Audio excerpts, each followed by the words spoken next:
നമസ്കാരം. ഈ ഇന്ത്യ മഹാരാജ്യം ഭരിക്കാൻ ഒരു സർക്കാർ, ഇന്ത്യയിലെ വിവിധ സംസ്ഥാനങ്ങൾ ഭരിക്കാൻ മറ്റ് സർക്കാരുകൾ, ഇതെല്ലാം ഏതെങ്കിലും രാഷ്ട്രീയ പാർട്ടിയുടെ ആളുകളാണ്, അതിൽ പറ്റുന്ന നേതാക്കന്മാരാണ്. അവരെ എല്ലാവരെയും സ്ഥാനാർത്ഥികളായി അവർ വെക്കുന്നു. ജനങ്ങൾ, നമ്മൾ 140 കോടി 45 കോടി ജനങ്ങൾ കേരളത്തിലടക്കമുള്ളവർ വോട്ട് ചെയ്ത് അവർക്ക് അധികാരം കൊടുക്കുന്നു. എന്തിനു വേണ്ടി? ഇന്ത്യയിലെ ഈ പറയുന്ന 140-145 കോടികൾക്ക് സമാധാനപൂർവ്വം ജീവിക്കാൻ വേണ്ടി, സാമ്പത്തിക സുരക്ഷിതത്വത്തോടെ ആത്മവിശ്വാസത്തോടെ ഈ രാജ്യത്ത് ജീവിക്കാൻ വേണ്ടി എന്നാണ് നമ്മൾ വയ്ക്കുന്നത്. പക്ഷെ ഈ സർക്കാരുകളും ഈ രാഷ്ട്രീയ പാർട്ടികളും എല്ലാം ജനങ്ങളെ വഞ്ചിച്ചുകൊണ്ടിരിക്കുകയാണ്, ജനങ്ങളെ കൊന്നു കുഴിച്ചുമൂടിക്കൊണ്ടിരിക്കുകയാണ്. ജനങ്ങളോട് യാതൊരു വിധത്തിലുള്ള രാഷ്ട്രീയ പ്രതിബദ്ധതയും അവർക്കില്ല, ഒരു വിധത്തിലുള്ള പ്രതിബദ്ധത അവർക്കില്ല. അതിൽ ഭരണ വിഭാഗമെന്നോ പ്രതിപക്ഷ വിഭാഗമെന്നോ യാതൊന്നുമില്ല. അവരെല്ലാവരും ഈ പറയുന്ന കൊള്ളയുടെ ഭാഗമാണ്. ജനങ്ങളെ കൊള്ളയടിച്ചുകൊണ്ട് അവർ നേതാക്കന്മാരൊക്കെ പണച്ചാക്കൾ ആയി മാറുകയാണ്. അതിനുള്ള വേറെ റോ മെറ്റീരിയൽസ് മാത്രമാണ് ഈ ഇന്ത്യയിലെ 145 കോടി ജനങ്ങൾ. കേരളത്തെ സംബന്ധിച്ചിടത്തോളം 3.5 കോടി ജനങ്ങൾ എന്നതാണ് ഈ വീഡിയോയിലൂടെ നിങ്ങളെ മുന്നിലേക്ക് ഞാൻ വെക്കുന്നത്. ഒരൊറ്റ ഉദാഹരണം മാത്രമേ ഞാൻ ഈ വീഡിയോയിൽ പറയുന്നുള്ളൂ. നമ്മളെ കാസർഗോഡ് മുതൽ തിരുവനന്തപുരം വരെ പോകുന്ന NH-66 മാത്രം നമ്മൾ എടുത്താൽ മതി. അവിടെ നിന്ന് വടക്കോട്ട് എന്തോ ആയിക്കോട്ടെ, അത് വിവിധ സർക്കാരുകളാണല്ലോ, അല്ലെങ്കിൽ വിവിധ മറ്റ് സംസ്ഥാനങ്ങളാണല്ലോ. ഞാനൊന്ന് ചോദിക്കട്ടെ, NH-66 നിലവിലുണ്ടായിരുന്ന ഒരു റോഡാണ് ഇല്ലേ? ആ റോഡ് മാന്യമായി മര്യാദയ്ക്ക് വണ്ടി ഓടിച്ചുകൊണ്ടിരുന്നതാണ്. കുറച്ച് ആക്സിഡന്റും കുറച്ച് കാര്യങ്ങളും ഉണ്ടായിരുന്നു, വളകളും തിരിവുകളും കയറ്റങ്ങളും ഒക്കെ ഉണ്ടായിരുന്നു. കാര്യമൊക്കെ ശരി, ഇതൊക്കെ ഉണ്ടായിരുന്നെങ്കിലും യാതൊരു പ്രശ്നമില്ലാതെ വണ്ടി ഓടിച്ചു പോയിരുന്നു. മര്യാദയ്ക്ക് പോകുന്നവന് മര്യാദയ്ക്ക് പോകാമായിരുന്നു. യാതൊരു സഞ്ചാര സ്വാതന്ത്ര്യ തടസ്സവും ഇല്ലായിരുന്നു. ആ സമയത്താണ് NH-66 എന്ന വലിയൊരു സംഭവം 6 വരി പാതയായി കൊട്ടിക്കൊഴിച്ചു കൊണ്ടുവരുന്നത്. നല്ല അഭിപ്രായമാണ്. 6 വരി വരണം. കേരളത്തിന്റെ തെക്ക് വടക്ക് നമുക്ക് വളരെ പെട്ടെന്ന് പോകാൻ പറ്റണം. ആധുനിക മനുഷ്യന്, 2026 മനുഷ്യന് ആ സമയം വളരെ വിലപ്പെട്ടത് തന്നെയാണ്. അതുകൊണ്ട് നല്ല മെച്ചപ്പെട്ട റോഡ് ഉണ്ടാകണം. പക്ഷെ യഥാർത്ഥത്തിൽ ഇവിടെ സംഭവിക്കുന്നതിനെ കുറിച്ച് ഇവിടുത്തെ മീഡിയകളോ മറ്റുള്ളവരോ സംസാരിക്കുന്നില്ല. ഞാൻ താമസിക്കുന്നത് മലപ്പുറം ജില്ലയിലാണ്. മലപ്പുറം ജില്ലയിലെ AR നഗർ പഞ്ചായത്തിലാണ്. ഈ പഞ്ചായത്തിന് മറ്റൊരു പ്രത്യേകത കൂടിയുണ്ട്. സംസ്ഥാനത്ത് 6 വരി പാത സ്ഥലമേറ്റെടുക്കൽ നടക്കുമ്പോൾ അന്യായമായി ഒരു കാരുണ്യവുമില്ലാതെ അടിച്ചമർത്തിക്കൊണ്ട് സ്ഥലം പിടിച്ചെടുക്കാനായി നാഷണൽ ഹൈവേ അതോറിറ്റിയോ അല്ലെങ്കിൽ കേരള സർക്കാരോ ഒക്കെ ശ്രമിച്ചിരുന്ന ഒരു ഭാഗമാണത്. അതിനെതിരെ വളരെ ശക്തമായ സമരം നടന്നു. അതിനുശേഷം പിന്നീട് സ്ഥലമെടുക്കലൊക്കെ മര്യാദയ്ക്ക് പണം കൊടുത്ത് നടന്നു. കേരളത്തിലെ മുഴുവൻ ആൾക്കാർക്കും മാന്യമായ പണം, മാന്യമായ എന്ന് പറഞ്ഞു കഴിഞ്ഞാൽ അവർ ഉദ്ദേശിക്കാൻ കൂടുതൽ പണം കിട്ടുകയും പിന്നീട്, അതായത് പണം കൊടുക്കാതെ സ്ഥലം ഏറ്റുവാങ്ങെടുക്കാൻ കഴിയില്ല എന്നുള്ള സ്ഥിതി വന്നപ്പോൾ പണം മര്യാദയ്ക്ക് കൊടുക്കേണ്ടി വന്നു. അങ്ങനെ സ്ഥലം ഏറ്റെടുക്കലും റോഡ് പണിയലും എല്ലാം നടന്നു. ഇന്നത്തെ അവസ്ഥ എന്താണ്? അതാണ് ഞാൻ നമ്മളോട് ചോദിക്കുന്നത്. ഇന്നത്തെ അവസ്ഥ, NH-66 ഇന്നത്തെ അവസ്ഥ എന്താണ്? ആ റോഡിലൂടെ നമുക്ക് സഞ്ചരിക്കാൻ പറ്റുമോ? പറ്റില്ല. ഞാൻ മനസ്സിലാക്കിയെടുത്തോളാം. ഞാൻ പറയുന്നതിൽ തെറ്റുണ്ടെങ്കിൽ പ്രിയപ്പെട്ട എൻ്റെ പ്രേക്ഷകർ ക്ഷമിക്കണം, എനിക്ക് താഴെ തിരുത്തി തരണം എന്താണെന്നുള്ളത്. പിന്നെ തെരുവിളിക്കുകയല്ല, തെരുവിളിച്ചാൽ എനിക്ക് മനസ്സിലാവില്ല നിങ്ങൾ എന്തിനാണ് തെരുവിളിക്കുന്നതെന്ന് മനസ്സിലാക്കി തരണം. ഇതിൽ CPM എന്നോ കോൺഗ്രസ് എന്നോ BJP എന്നോ ഒന്നുമില്ല. എല്ലാവരെയും ഒരേ സ്ഥാനത്ത് തന്നെയാണ് നിർത്തുന്നത്. ഈ AR നഗർ പഞ്ചായത്തിലൂടെ കടന്നു പോകുന്ന NH-66 എനിക്ക് സ്വാതന്ത്ര്യത്തോടെ സഞ്ചരിക്കാൻ കഴിയില്ല. എനിക്കെന്നല്ല, ഇന്ത്യയിലെ 145 കോടി ജനങ്ങൾക്കും സഞ്ചരിക്കാൻ കഴിയില്ല. കാരണം എന്താണെന്നറിയോ? നിലവിൽ സഞ്ചരിച്ചുകൊണ്ടിരുന്ന സഞ്ചാരത്തെ തടസ്സപ്പെടുത്തിക്കൊണ്ടാണ് പോകുന്നത്. ഒരു ഉദാഹരണം പറയാം. ഈ അടുത്ത് വെട്ടിച്ചിറ എന്ന് പറയുന്ന ഒരു സ്ഥലമുണ്ട്. ആ വെട്ടിച്ചിറയിൽ ഒരു ടോൾ പ്ലാസ ഉണ്ട്. ആ ടോൾ പ്ലാസയ്ക്ക് അപ്പുറവും ഇപ്പുറവും കൊണ്ട് സർവീസ് റോഡ് നിന്നേക്കാണ്. അതായത് ഈ NH-66 കടക്കാതെ, ഒരു കാരണവശാലും കടന്നു പോകാതെ പൂർണ്ണമായും സർവീസ് റോഡിലൂടെയും ഇട റോഡുകളുടെയും മാത്രം പോകുന്ന ചെറിയ പ്രൈവറ്റ് വണ്ടികളുണ്ട്, ബസ്സുകൾ. സാധാരണക്കാരന്റെ വാഹനമാണ്.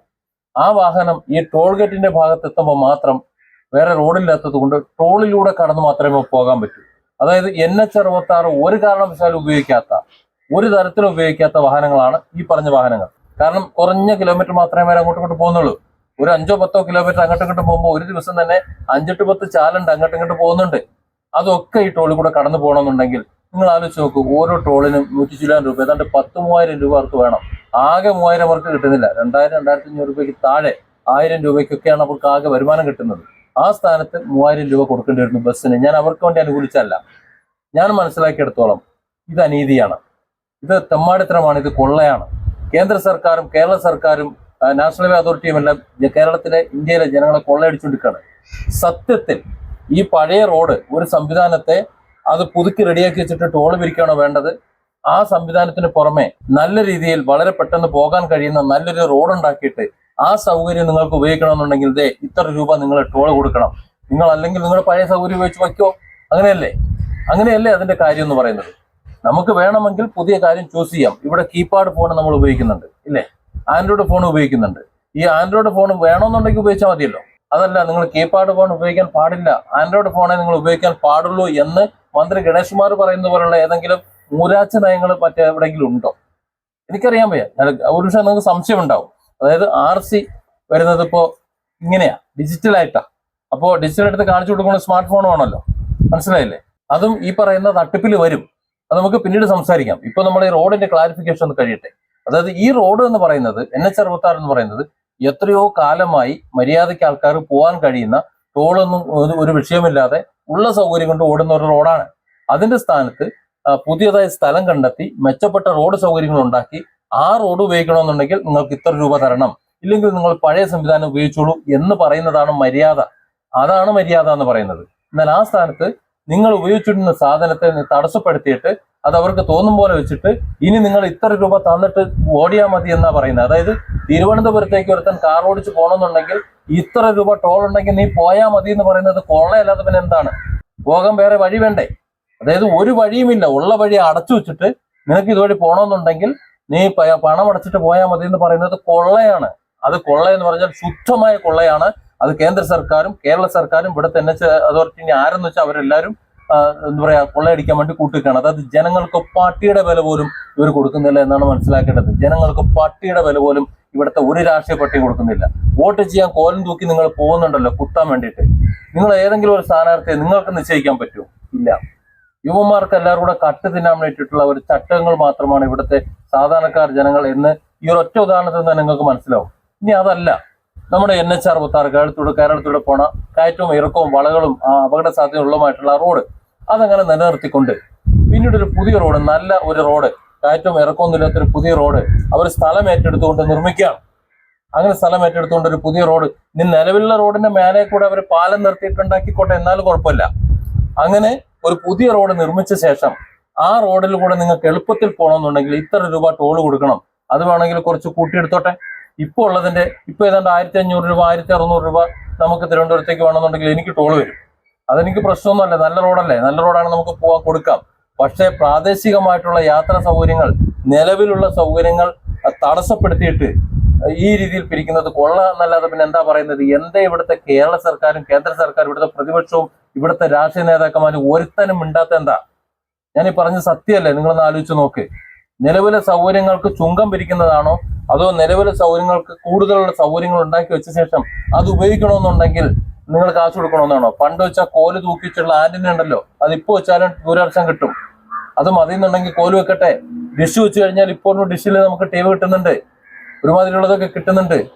ഇനി അതല്ലെങ്കിൽ 123 രൂപയുടെ ജിയോ ഭാരതിന്റെ ഫോണുകളുണ്ടല്ലോ, കീപാഡ് ഫോണ്, അതിൽ പോലും സകല ചാനലുകളും കിട്ടുന്നുണ്ട്. വേണമെങ്കിൽ അത് ഉപയോഗിച്ചാൽ മതി. ഇനി അതല്ല, ഇന്റർനെറ്റിലൂടെ നിങ്ങൾക്ക് കാണണമെന്നുണ്ടെങ്കിൽ ആ ഫെസിലിറ്റി നിങ്ങൾ ഉപയോഗിക്കണം.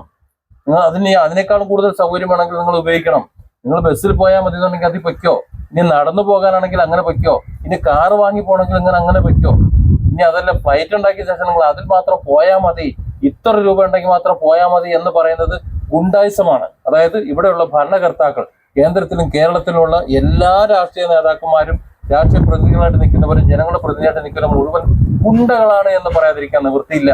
അത് തുറന്നു പറയുന്നതിൽ ഒരുപാട് പ്രയാസമുണ്ട്. ഇതൊരു റോഡിന്റെ കാര്യം മാത്രം പറയുന്നത്, ഇതുപോലെ ഒരുപാട് കാര്യങ്ങൾ അതുപോലെ ഉണ്ട്. ഗണേഷ് കുമാറിന്റെ കാര്യം പറഞ്ഞത് ഒരു ചെറിയൊരു എക്സാമ്പിൾ. കേരളത്തിലെ നമ്മുടെ ഒന്ന് പണം വാങ്ങി വെച്ചിട്ട് ലൈസൻസ് അതുപോലെ അത് RC എന്നൊക്കെ പറയുമ്പോൾ കേരളം വിട്ടു കഴിഞ്ഞാൽ അവർക്ക് ഹാർഡ് കോപ്പി കാണിക്കണം. ഇന്റർനെറ്റിന്റെ റേഞ്ച് ഇല്ലാത്ത അല്ലെങ്കിൽ അത്തരത്തിലുള്ള ഒരു പരിധിയുമില്ലാത്ത കീപാഡ് ഫോൺ ഉപയോഗിക്കുന്ന ഒരുത്തൻ അതുപോലെ ഒരു മേഖലയിലൂടെ ഡ്രൈവ് ചെയ്ത് പോകണമെങ്കിൽ എന്ത് സാധനം എടുത്ത് കാണിക്കണമെന്നാണ് പറയുന്നത്? ഈ പറയുന്ന ആൾക്കാരുടെ സാധനം പൊക്കി കാണിച്ചു കൊടുത്താൽ പറ്റുമോ? പറ്റൂലല്ലോ. അവർക്ക് ഹാർഡ് കോപ്പി തന്നെ കൊടുക്കണ്ടേ?